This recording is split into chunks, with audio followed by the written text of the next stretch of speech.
is derivative. The derivative of a function measures how the function's output changes as its input change. In simpler terms, it tells you the rate of change or slope of a function at any given point. So, driving a car is also one of the application of differentiation. Speed is the derivative of distance with respect to time. Acceleration is the derivative of speed with respect to time. So, when we press the gas pedal and the speed is increased, you're experiencing acceleration, which is a real-life result of second-order differentiation. These are the techniques used in differentiation. So for question 2a, first we need to identify the rule that need to be used. So as we can see at the question, we have two terms, so we need to use the product rule. So this is the formula for product rule, which is dy over dx equal to vu prime plus uv prime. After that, we need to determine the u and v in the equation. So we can let u and v and then we can substitute into the equation. First, we choose the 4x squared become the u and cos 5x minus 2 become the v. And then we differentiate them. 4x squared become 8x by using the power. And then cos 5x minus 2, we need to differentiate it two times, differentiate the outside and the inside. After we determine the value for u prime, v and v prime, we need to substitute them into the product rule formula. Lastly, we expand them and we will get the final answer. As we can see, this equation is in fraction or rational form. Thus, we need to use the quotient rule. Let the numerator become u, then we differentiate the value and let it become u prime. For v, let it become the denominator, differentiate the value and we will get v prime. After that, we sub the value into quotient rule formula, which is dy over dx equals to vu prime minus uv prime over v squared, and then we expand it. We will get 3 times sine 2x minus 3x plus 1 times 2 cos 2x over sine 2x squared. Then we expand it. It will be 3 sine x minus 6 cos 2x plus 2 cos 2x over sine 2x squared. And to beautify the answer, we can take out the common factor, which is 2. Now the new value will be 3 sine x minus 2 times 3x plus 1 cos 2x over sine squared 2x. Question 3, it involves of implicit differentiation. First of all, we need to know the importance rule. First, if we differentiate ln x, and it will become 1 over x. And if we differentiate e to the power of x, it will become e to the power of x again. So we get through to the question. So first step is we need to differentiate both sides, which is every term of the equation with respect to x.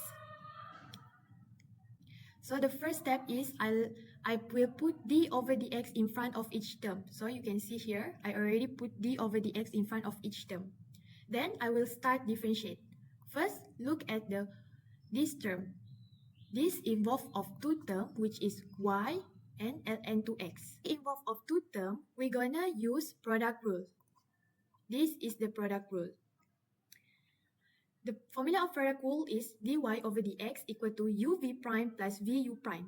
Let u equal to y and v equal to ln 2x. If we differentiate y, it will become dy over dx, and if we differentiate ln 2x, and it will become 1 over 2x. So this is how it became. It came from product rule. U v prime plus v u prime. After that, I will differentiate this e to the power of 5x plus 3. This involves of the outside and the inside. So first, we're gonna differentiate the outside first, which is it will become e to the power of 5x plus 3 again. Then if we differentiate the inside, which is 5x plus 3, if we differentiate 5x plus 3. Okay, the power of x is 1, and we will bring 1 to the in front, which is 1 times 5, and 1 will minus with 1, and it will become 5. If we differentiate 3, it will become 0, which is constant. This is how it became. Then we move to the next, which is tangent 6y. This also involves of outside and the inside. If we differentiate tangent, it will become secant square 6y, and if we differentiate 6y, it will become 6 dy dx. So this is how it will become. So we need to expand each of this term. Okay, expand. This also expand, and this also we will expand times. So this is how I got this step. After we already expand each of this term, then we're gonna remove all of this square bracket. This square bracket. And then it will become like this.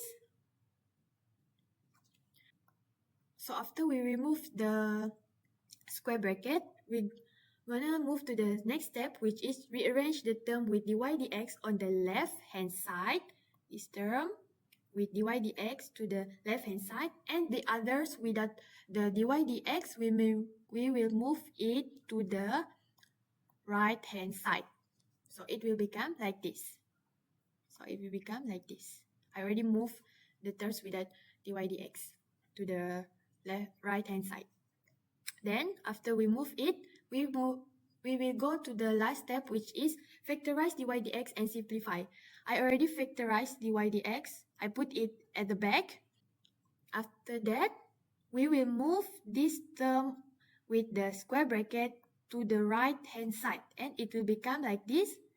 And this is the final answer. In this question, we're going to estimate its value by using linear approximation. So, for the first step, we're going to determine fx. How to determine fx? To determine fx, we're going to let x equal to 63.98. Then, we're going to substitute x into the number so that it became x. We're going to change the cube root into power form so that it is easier to differentiate later. To find x initial, we're going to let x initial into a number that can be squared perfectly. Then, we need to find the value for delta x. To find the value for delta x, we're going to minus x with its initial.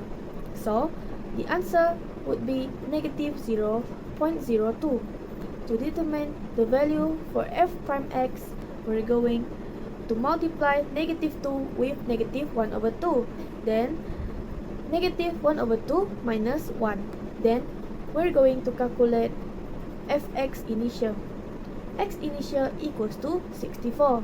So, we're going to substitute 64 into x. So, the answer for fx initial equals to 3.75. Then, for f prime x initial, we're going to do the same, except we're going to substitute the value for x into the f prime x that we solved earlier. The answer would be 0.0228. For the last part, we're going to substitute all the answers that we have calculated into the formula given. So, for the final answer, it would be 3.750.